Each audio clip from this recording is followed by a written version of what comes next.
Good afternoon, everyone. Thank you for giving me a time. Thank you to Mark for organising this and inviting me along as well. My name's Pete Bullimore. I am a voice hearer, but I'm not just a voice hearer. I'm proud to say I'm a voice hearer. My experiences and I own them. I spent nearly 10 years in the psychiatric system, often forcibly detained under the Mental Health Act.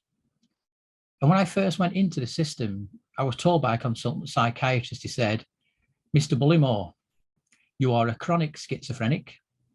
You will never, ever work again. Go away and enjoy your life." I remember thinking, how does that actually work?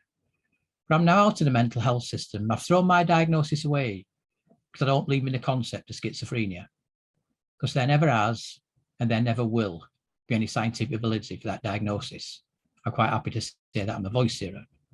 I'm part of the Hearing Voices movement. I run an organisation called Asylum Associates, lots of training, consultancy, we set up conferences, and I'm the founder member of the Paranoia Network in England. I do a lot of work with people, usually people being told that they can't recover. And I average 70 to 80 hours a week, traveling around the world, delivering teaching on hearing voices, paranoia and childhood trauma. It goes to show recovery is possible and psychiatry can be wrong. Now, when I talk about psychiatry, I'm not just talking about psychiatrists. I'm talking about every discipline that works under the banner of psychiatry. That's nursing, social work, OTs, psychologists, counsellors, it's right across the board. I've been doing this work for over 20 years now. And at times I still hear some members of staff describe a long stay patient by saying that person's lights went out years ago. I can assure you a person's lights never, ever go out. There's always something burning inside that person. And it's a role of mental health workers to reach beyond diagnosis, find that person and reignite that flame. Do that by creating hope. To foster hopelessness by telling someone they may never work again makes that journey to recovery very, very difficult. Everybody has got the capacity to recover, as long as we do not define recovery. Recovery is not defined by measured outcomes. Recovery is an individual journey. People need support on that journey. Part of that journey is going back to inpatient care. But look at the reduction in time. Last time you were here, Pete, it was 6 months. Now it's only 3. What's changed in the perception of your experiences? What support have you received inside and outside of services? Always focus on what a person can do, not what they cannot do. Look at the resilience of human beings. Things that may have happened in your lives, family members, friends, people that you support. What is it that keeps them going? If you let a person define their own recovery, people can and do recover. So let's look at the importance of collaborative working. And while we need to look beyond the biomedical model, it's very important.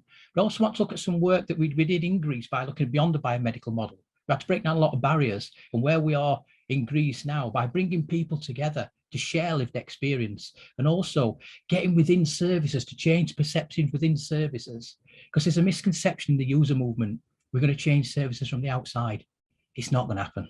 We have to change from the inside and the outside. So we need the collaboration, not the division. It's very, very important. With the language that we use is very, very important. You know, why are people not asked about traumatic experiences when in services? There's a big, big answer to this. The current opinion: schizophrenia, chronic severe and disabling brain disease, National Institute of Mental Health. Schizophrenia, a debilitating disease caused by biochemical imbalance, the World Psychiatric Association. Research sponsored by, guess who? Drugs company, Eli Lilly. Why? Olanzapine, $4.4 billion per annum. We put money before people, and that's why people are not recovering as quickly as they should do. And recovery is only possible out of traditional biological psychiatry. Psychiatry often equates hearing voice with diagnosis of schizophrenia. Schizophrenia is a lifelong label, no hope and lifelong illness. The passive victim of pathology approach, not encouraged to help oneself. Neither interest in the voices nor in what underlies the experiences. When medication has a side effect, there's no alternatives are suggested. Medication leads to social breakdown. Difficulty in social acceptance arise from diagnosis of schizophrenia. A promoter belief that sight hearing voices is a sign of madness. We really need to move beyond the diagnosis. The diagnosis doesn't tell us anything. We see things like that. We talk about personality disorder. And I asked a psychiatrist a very important question. You've diagnosed one of my clients with personality disorder. Can I ask you a question?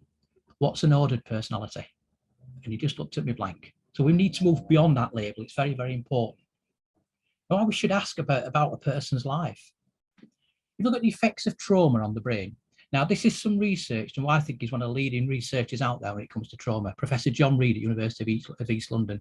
And the question I'm going to ask you next, I've seen him ask this question all over the world, and no one yet has been able to ask this question, answer this question. What is the primary function of the brain? Now, there are many, many functions of the brain, many functions of the brain, but the primary function of the brain is to process the environment. Well, we all process difficult things in our lives. We all have different things happening in the environment. Now, this would be seen as what's seen as the normal brain and the schizo brain. Apparently, I've been born with a dodgy brain. It's all my fault. But again, let's look at this. Evidence that schizophrenia is a brain disease. Overactivity, hypermalicious pituitary adrenaline axis. Abnormalities in neurotransmitter systems, especially dopamine. Hippocampal damage. Cerebral trophy and reversed cerebral asymmetry. Now let's just look at this again. Effects of early childhood trauma on the developing brain, exactly the same. This is where we blame the person. It's an amazing study that's been done by Reed, Perry, Moscovich and Connolly, the traumagenic neurodevelopmental model. What this shown is adverse life experience can alter brain structures. Now, I was abused for 8 years. I'm going to have altered brain structures on my brain due to this. That's not being born like that. That's a consequence of another person's actions on me. Now, they treat everybody said this is irreversible. No, it's not. What this shown through this research is if you talk to someone about their life experience, you can identify the traumas that they've been through. You help them work through them. They are not irreversible. They will go back. So it's a massive study to start to understand a person's experience. It's very, very important. Because if we don't ask someone about their life experience, as an average, how long does it take someone to disclose? This is in our services in the Western world today. The average time it takes someone to disclose about their life, if not asked, is 16 years. Sad, but true. 16 years out of someone's life before we get to the root cause of the problem. If I was to say to you today, give me the next 16 years of your life, and in 16 years' time you said, I'm not giving them you back, you'd be very, very reluctant. What we know from the research is everyone wants to be asked.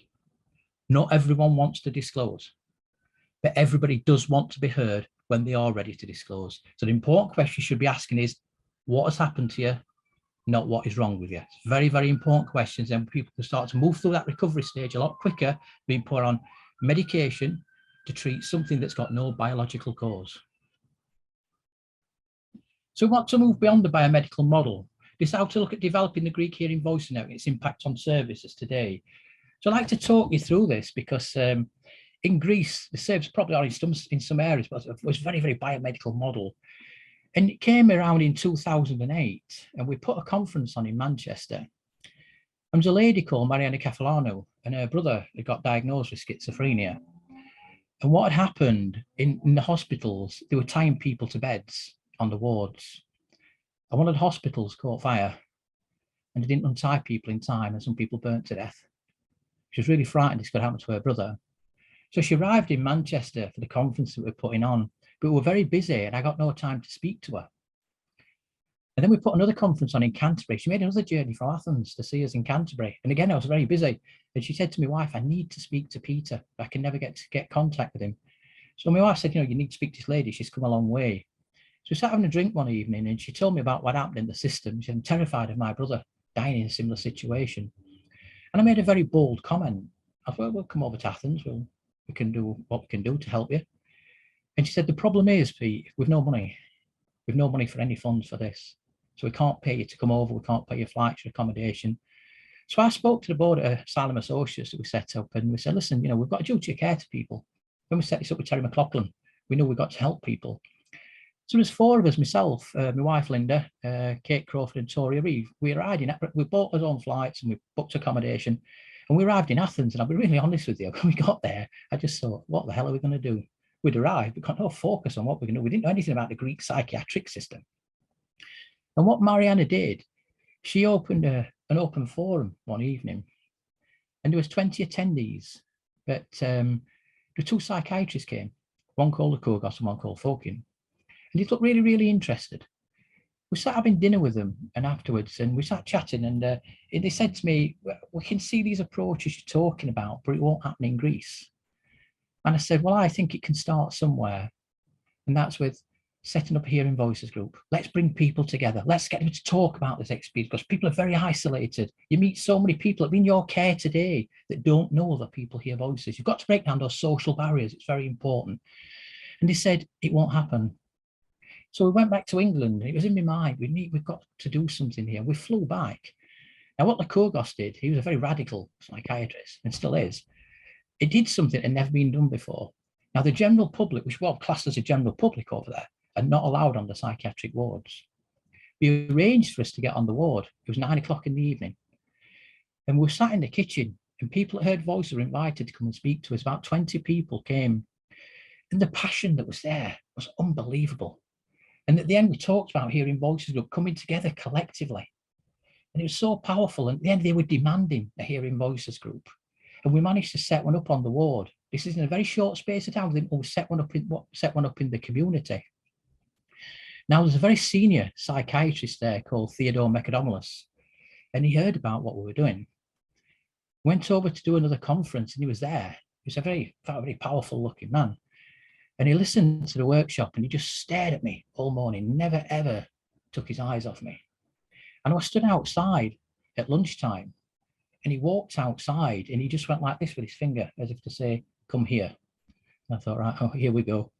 And he says to me, yeah, what you've been saying in there, I think is amazing. Really shocked me when he said this. I think it's amazing. How do we go forward from here? And he did something very bold from there. He was the head of this hospital. And I never thought you'd see this in Greek psychiatry. He had placards put up on the wards that said, there is no physical restraints to be used in this hospital. That was a massive turn in the movement. But without people on the inside, you're not going to get that influence to be able to do that. And he's got the power to change the attitudes of the staff. So it started to move. We went many, many times. It was starting to grow. It's going into the community. People were getting more and more interested. And then we got an email from Eugenia Georgiaka in Thessalonica. Could we go and do the same there? Now, what we did there, we did speak to people with lived experience and family members, but we also spoke in universities. You've got the next generation that's going to go in there with new ideas. They're not just going to change the system, but the small implements of change, at least that large implement of change. That was the most important thing. We're looking at it we're breaking down this barbaric system, but you've got to do it collaboratively. And then I made a very, very bold statement. I said, you know, we could have the World Hearing Voices Congress here in Greece. And everybody just laughed. But I thought, this is going to happen. 2014, we had World Hearing Voices Congress in Thessalonica, and people came from all over the world. It was a massive, massive start. How we start to move forward, but we needed people like Mariana, Lycurgus, Eugenie, Fokin, a lot of people that can change. It's very, very important. Now, there's many groups in Greece now. Attitudes have not changed in all services, but some of them they have. And it was very important. And I said to him, you know, I think we can have a Maastricht Alternative Approach Centre. Now, as I go through this presentation, I'll explain what the Maastricht interview is. It's a semi-structured questionnaire. This question there, you wouldn't think to ask someone about their experiences. And again, they said, I can't see how that's going to happen, Pete. We can't afford to pay people. Now, what we did, we went back there. We spent a lot of time delivering training on the Maastricht interview. But it was difficult to implement in services because sometimes there were some restrictions. So I made a suggestion. I said, we need to find people that's passionate about change and ask them to give us 2 hours a week. That's all, 2 hours a week. An hour to do the interview, was over several sessions, and an hour to start to write the report. They're not getting paid, but they're getting skilled, but helping other people as they go along. And we've managed to do that. And we've now got a Maastricht interview established in Athens. So I just wanted to talk a little bit more about this and what Lycurgus, you know, instead of just hearing from me, I spoke to him last week. And I asked him if he could write something where they are now. And I'd like to share this with you because I want to read it from the Greek people, not just from me. After a series of visits by members of the English Hearing Voices movement to Athens and Thessalonica, which they gave talk about alternative approaches to voice and paranoia. The Greek Hearing Voices Network was founded in 2010. Represent a partnership between individuals who hear voices and people who had unusual experiences. Professionals and allies in the community, all of whom were working together to change the assumptions made about the phenomena and create support, learning and healing opportunities for people across the country. Network operates at national level, supporting people with voices, promoting alternative approaches to voices, and is part of the international network. But from our point of view, what is described above is something more than a collaboration. It's a vivid autopoietic self-organisation system that aims at producing life. That's how it starts, from request of meaning deriving from the sorrow. The self-awareness and the radical stance of a young woman, Mariana Cafalano, who met a creative rebel, open-minded person, Peter Bullimore, and the spot was there in our history, was our Big Bang moment. Meaning and dreaming, and then some professionals came. Voice series entered the meetings. Family members, students, person coming from a community violently attacked from neoliberal politicians. They aimed to destroy the community. These meetings turned out to be something more than a network of people. Proved to be a dreamland, activist movement that aims to keep people connected. Stated that there is no such thing as society. There are individual men and women, there are families. In the Hearing Voices movement, we say there is no life without connection. There is no life for human beings without meaning. The Hearing Voices Network aims to develop an alternative approach to cope with emotional distress and is empowering and useful to people that does not start from having chronic illness. And what they're looking now is looking at raising awareness about voice hearing, supporting anyone who's had these experiences by providing opportunities to support them freely, supporting individuals providing treatment, family, friends, and the general community broaden their understanding and ability to support individuals that have these experiences, promoting and supporting development to support groups, providing training for providers, family, friends, and the general public on HVN approach, organising presentation discussions to educate its members, providing training for individuals interested in becoming Hearing Voices group facilitators and starting new groups across the country, promoting access to information resources about hearing voice and related topics through writing up information. In the last 8 years, Network organised dozens of events, usually in collaboration with others. We organised 3 big seminars at mental health conferences. We had presentation discussions aimed at familiarising the participants. Took part events, demonstrations, workshops regarding matter recovery. We presented our work at institutes addressing mainly to psychiatrists and future psychiatrists and social workers. Now, that's in a small space of time, and that's come from no money. That's come from the passion and the challenge of the system, from people that genuinely want to start to look at recovery. Recovery is an individual thing, but we need people behind it. That's the important thing. It doesn't need money. It doesn't need a big entourage of people. It needs passion for change. That's the important thing. So I'd like to inspire you all to look at what we can learn from experts by experience.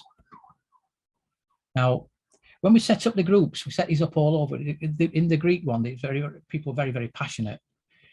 They intended the group to help individuals minimise the distress caused by voices, paranoia, and unusual beliefs. Hearing Voices group should provide a safe place for voice hearers and people experiencing paranoia, a place where their reality is accepted. Groups should offer a format for people to discuss their experiences, exchange ideas, and attempt to find ways of managing voices, paranoia, and unusual beliefs. Group members will be given the opportunity to break down debilitating isolation and support each other. Now, this was a starting point. People that came to the group, they've been on psychiatric wards with other people for many years and said, I didn't know you heard voices. I could have spoken to you about it. So breaking down those barriers is very important. And when we look at the Hearing Voices movement and self-help group, it's self-help, it's peer-to-peer. It's not therapy yet therapeutic. And I think this is really, really important. You can fail therapy. You can't fail self-help. There's no measured outcomes or barriers. Self-referral or clinical referral. The only membership required the person wants to attend, they're offered, they're not pressured. I think by not pressuring them, they're offered it, pressured, they're making a conscious decision, a choice in their lives as well. It's important to listen to the voice, acknowledge the voices, decode the message, discover the underlying issues.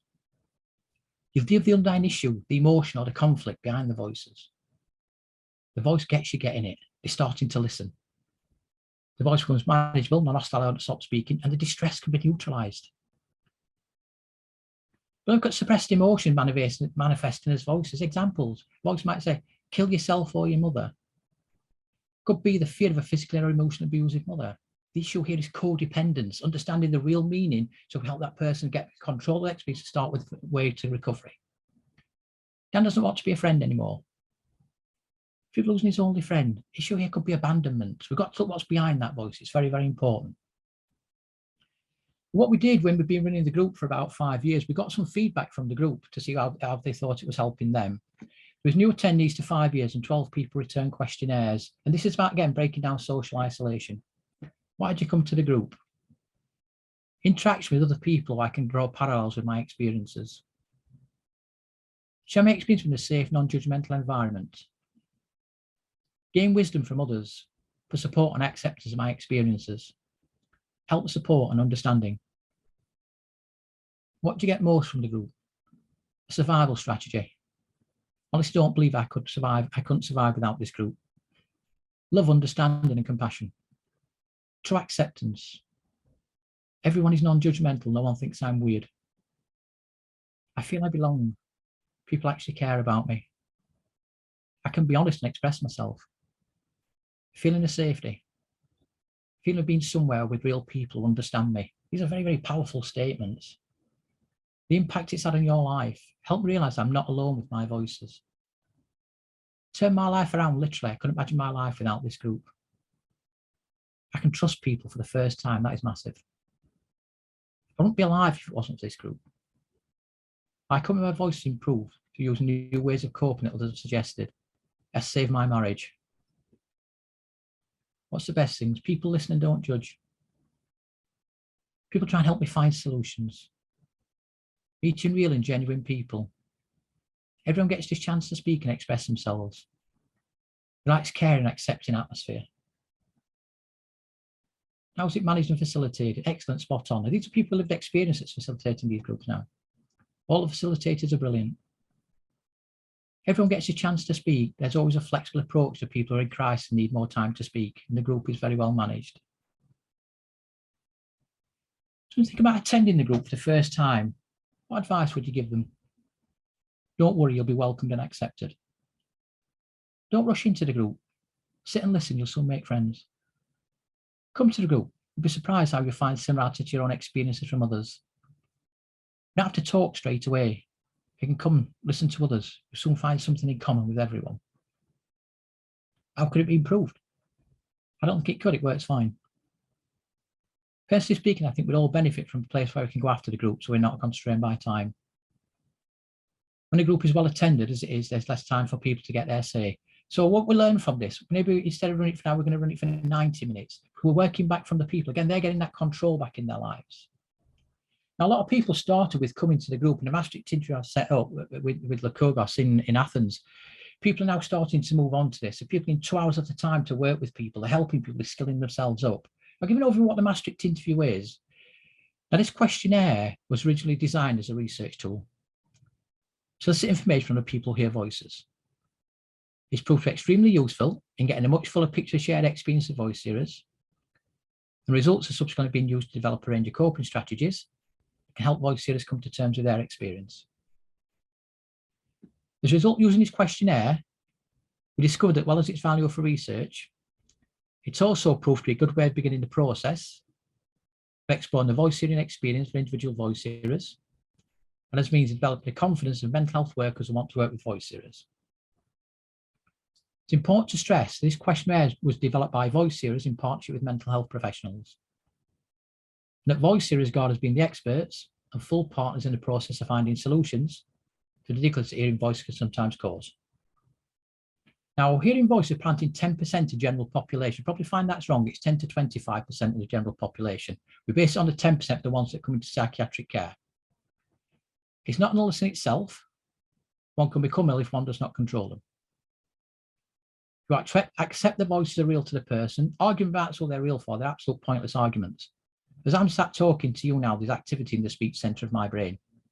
If I went on an MRI scan and I spoke, we're monitoring activity in the speech centre of my brain. If I stopped speaking, but my voices were speaking, it monitors activity in the speech centre of the brain. So we know that the voices are real. The voice is very personal, often related to trauma, and not always. We used to find the ones that come into psychiatric care are. And the voice have a message. They often speak in metaphors, understanding what real message behind them is. Now, step one is the interview. It's a semi-structured questionnaire to be completed in collaboration with a voice hearer. Now, with this, you probably do it over 8, maybe 9, 10 sessions, depending on the impact of interaction of the person. As you go through this, you have to start to write the report. The material from the interview is carefully selected, distilled and organised. It is then written up as a report of the voice hearer's experience, writing it in their words. That's why you have to feed it back after every session. It's very important. Then from there, we went from the general to the more specific. We're going to develop a construct. Developing a construct is the final step in analysing the relationship between hearing voices and a person's life history. The main purpose is getting an answer to 2 questions, and they are: who do the voices represent? What problems in a person's life do the voices represent? And it's a very, very powerful question. It actually helps a person make sense of the experience. It's very, very important. So the sections we cover in the questionnaire look at the nature of the experience, the characteristics of the voices, the history of the onset of the voices, what triggers the voices, what the voices say, how to explain the origins, what's the impact, what's your relationship with the voice, has it changed as we've gone through this interview, the coping strategy. You'll see questions related to childhood near the end. You put it at the beginning, people are going to start therapy during the interview. We need the full picture of the person's life, not just a childhood. And it's a medical history and the social network. It's very intense, but people are learning so much about themselves, and we're learning so much about it from their experience as well. This has been part in their recovery. So we did some research into people that had been working in the Maastricht interview, and they're working in the centre. This is the feedback that we got from them. We're looking at inspire voice hearers and staff, giving them hope. Mainstream integration of hearing voices, looking at it from the inside. Improve choice and accessibility in services. Expert by experience as a colleague, and a challenge to us and them. Looking at trauma-informed life history. Understand relation and context from a non-technological paradigm.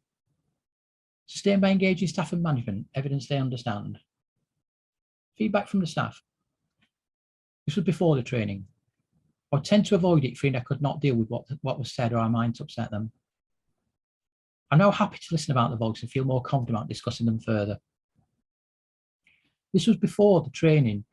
After the training, you can see the confidence is really built in the pink blocks there. After the training dropped a little bit to 6 because they weren't working with people using the interview. When they went back to it, the confidence went back up.